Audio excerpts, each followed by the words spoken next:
Bismillahirrahmanirrahim. Ma'asyiral muslimin wal muslimat, the New World Order NWO yang kita kenal dimotori oleh Illuminati dan Freemasonry punya program. Target mereka tahun 2022 jumlah populasi manusia di muka bumi ini sudah berhasil mereka batasi, tahu tidak, di angka berapa persen?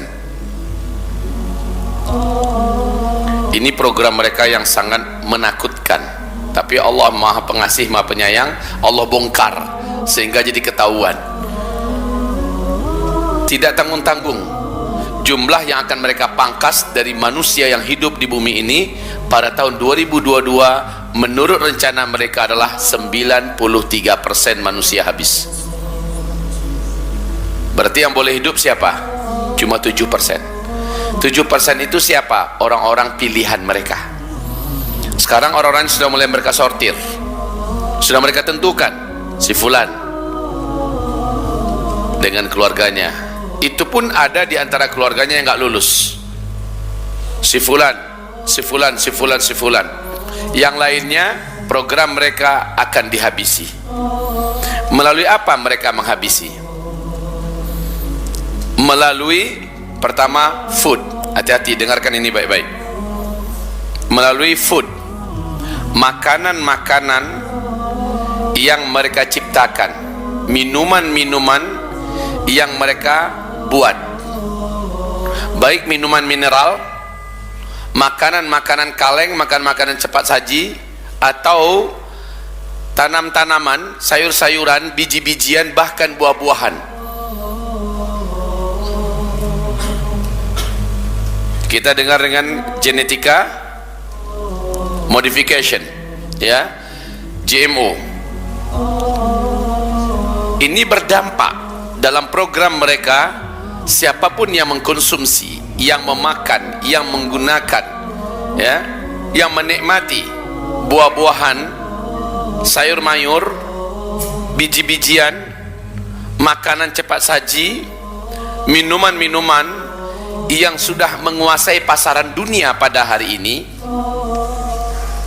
orang ini pertama akan penyakitan, kedua punya kelainan mental, ketiga bisa digerakkan melalui satelit. Mau dijadikan apa? Mau dibunuh di tempat dengan cara tekan saja tombolnya dari Israel sana, maka semua yang sudah ada di darah kita, semua yang sudah ada di daging kita, di daging anak-anak dan keluarga kita, langsung plep, mati.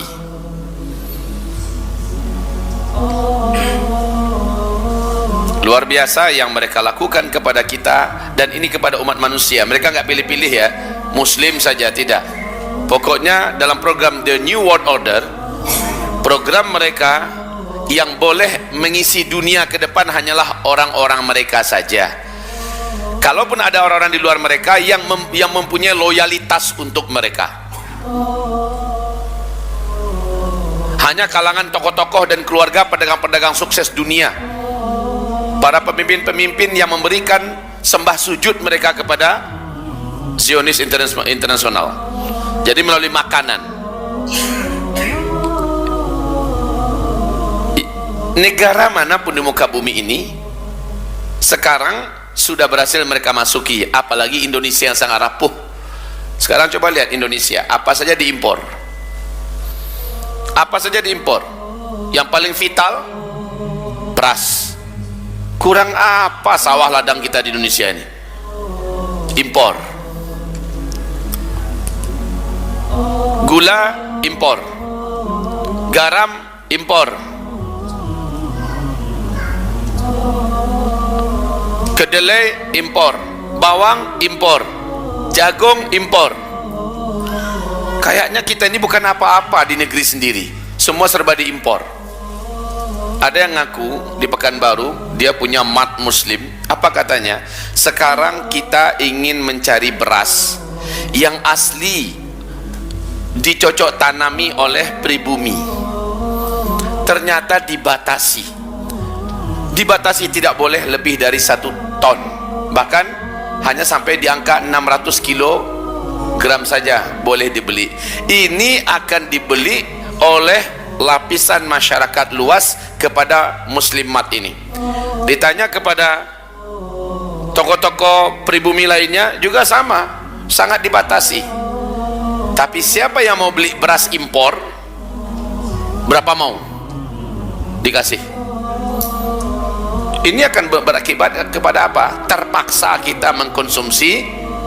Ini dulu yang masih masalah, bukan masalahnya ini impor atau tidak, tetapi masalahnya sekarang bukan hanya mematikan ekonomi pribumi kita, para petani dan sebagainya. Di dalam beras-beras impor ini kita wajib curiga besar. Alasannya apa Ustaz? Alasannya firman Allah, alladzina kafaru yufsidun wala yuslihun. Orang-orang kafir itu program mereka pasti untuk merusak. Wala yuslihun, mereka tidak mungkin melakukan kebaikan. Ini yang Allah yang membantah. Asal dia orang kafir, dia memproduksi apa? Kita wajib curiga. Sufyan Ats-Tsauri mengatakan kalau orang kafir melakukan sesuatu, apakah sesuatu itu biasa atau terkesan agak baik sedikit, kamu wajib mendatangkan 1000 lebih alasan untuk berburuk sangka kepadanya. Kata siapa tadi? Kalau orang kafir yang melakukan sesuatu dan itu umpamanya dianggap sesuatu kebaikan, wajib curiga.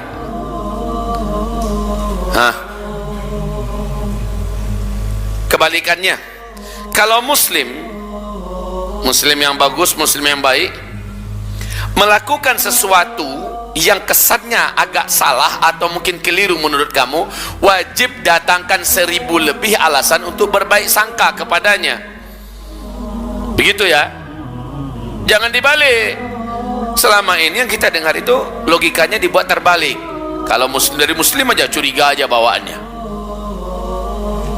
Tapi kalau sudah dari kafir, kalau sudah dari mata sipit, kalau sudah dari asing, oh dah kayaknya itu sudah.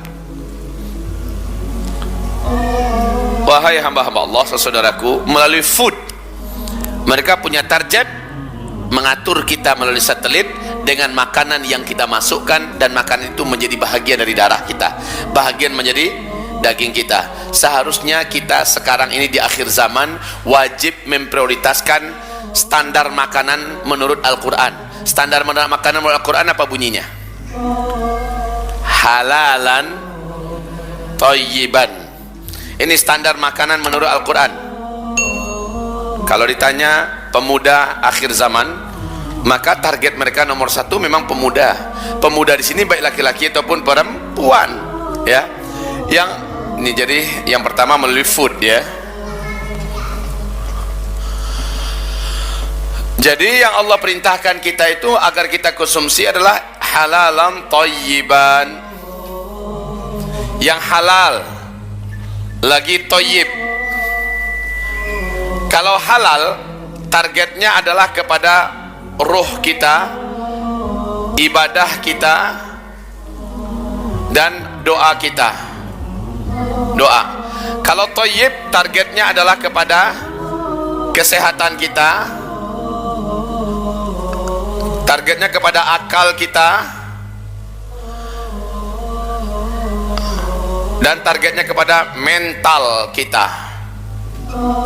Baik, tahu tidak, makanan-makanan yang punya kandungan GMO, buah-buahan, sayur-sayuran, bahkan ikan-ikan yang bukan ikan laut ya, yang masih agak steril sekarang ini adalah ikan-ikan laut, ikan-ikan tambak ya, ikan tambak, ikan kolam yang sudah mengandalkan pelet, apalagi lele yang rata-rata dipelihara dan dikasih pelet, ayam yang sifatnya unggas rata-rata mengandalkan pelet, bahkan binatang berkaki 4 sekelas kambing, sapi, kerbau, apalagi yang mereka ternakkan ya, yang diternakkan sekarang ini rata-rata mengandalkan makanan-makanan yang mengandung GMO. Ketahuilah bahwa kandungan ini sangat-sangat berbahaya di segi mental. Di segi mental, apa yang terjadi? Di dalam kandungan makan itu sudah dimasukkan hormon yang bisa menyebabkan siapapun yang mengkonsumsinya akan mengalami penyimpangan mentality. Mengalami penyimpangan mentality macam-macam. Di antaranya yang paling mencolok sekarang ini adalah LGBT. Ini yang paling mencolok. Saya mula-mula nggak percaya, masa iya sih? Ternyata di depan mata kepala saya sendiri saya saksikan. Saya sendiri menyaksikan seekor kuda dibeli dari Jakarta. Kuda ini tinggi, hitam, cakep, Masya Allah, dibawa ke Pekanbaru. Pas kuda itu datang, maconya tuh kuda, jalannya gagah, loncatannya luar biasa. Saya aja terpesona melihat. Kata saya, mestinya saya yang di atas kuda itu, karena melihat itu kuda merasa pantas, jalannya hebat segala macamnya. Lewat kuda-kuda betina, nggak minat, cuek dia, bener. Saya bilang, ini kenapa? Saya bilang, ini gelding nggak? Enggak, 2 biji pelirnya lengkap. Kalau gelding kan 2 biji pelirnya hilang, lengkap normal.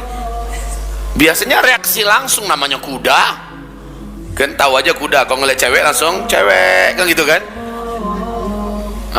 langsung tanda kelelakian kejantanannya muncul.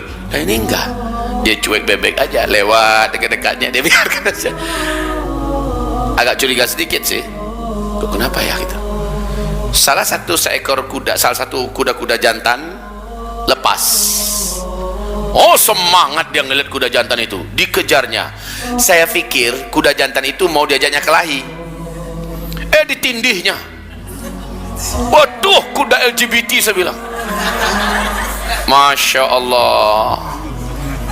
Akhirnya saya percaya, karena sebelumnya saya mendengarkan penjelasan dari seorang pakar gizi dan tanam-tanaman ya, yang datang dari Jawa, memberikan penjelasan bahayanya makanan-makanan yang sekarang beredar.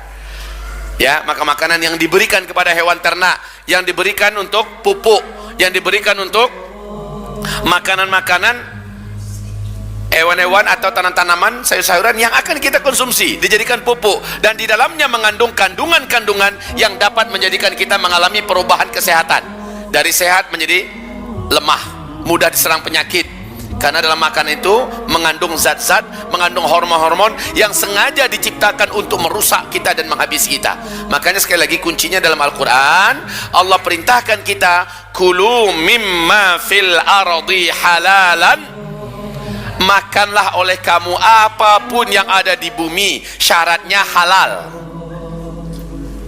lagi thayyib. Syaratnya halal lagi thayyib. Kalau halal biasanya itu nggak banyak yang ada label MUI-nya. Nah, label halal yang selama ini kita lihat, awas loh, banyak yang ini halal apa namanya nih? Ada gini enggak? Ini halal jadi-jadian namanya. Ada yang halal memang. Sini ada Majelis Al-Ulama Al-Indonesia. Ya. Dan ini adalah lambang lah. Ini label halal yang seperti ini. Ada yang labelnya warnanya hitam putih, ada yang warnanya hijau. Maka yang warnanya hijau masih seger. Yang warnanya hitam putih nggak tahu tuh caplokan, asal tempel atau bagaimana, Allahu a'lam. Tapi ingat, MUI hanya berani meletakkan label halal. Tidak ada satupun label itu langsung halalan thayyiban. Padahal yang Allah perintahkan kita agar kita konsumsi adalah yang ada thayyibannya. Coba perhatikan kandungan isi, komposisi, ingredientnya perhatikan, di dalamnya pasti ada bahan-bahan yang tidak pantas kita konsumsi. Ternyata pasti bermudarat. Thayyibnya tidak ada. Di dalamnya ada pengawet, di dalamnya ada apa? Pewarna buatan, di dalamnya ada bahan-bahan kimia yang memang berbahaya. Di dalamnya ada kandungan-kandungan yang seluruhnya sebenarnya tidak pantas bagi orang beriman yang berakal mengkonsumsinya. Baik, yang halal saja di pasaran nggak banyak, apalagi yang halal thayyib, belum pernah ada. Coba tanya sama majelis ulama, kebetulan beliau, mereka kan cuma di Jakarta, tanya sama mereka, pernah nggak mereka mengeluarkan label halalan thayyiban? Nggak pernah. Kalau begitu bagaimana? Kalau kita belanja, jangan asal ada halal muinya udah aman, belum tentu. Lihat dulu, periksa, karena melalui makanan sekali lagi mereka mentargetkan kita. Secara yang paling di depan itu adalah halal, ruhiyah kita akan mengalami perubahan. Orang yang makan yang gak halal, orang yang makan yang gak halal, secara ruh dia akan menjadi pemalas ibadah, dia akan cenderung kepada maksiat. Secara ruh dia akan tidak bersemangat menuntut ilmu, mengejar ilmu, dan tidak akan tertarik untuk mendengarkan nasihat. Secara ibadah dia akan sangat mengalami kefuturan, futur, gairah ibadahnya itu mengalami kayak hilang gitu, ya. Dan yang jadi masalah adalah doa. Doanya tidak akan diterima oleh Allah ketika dia makan yang tidak halal. Baik ya.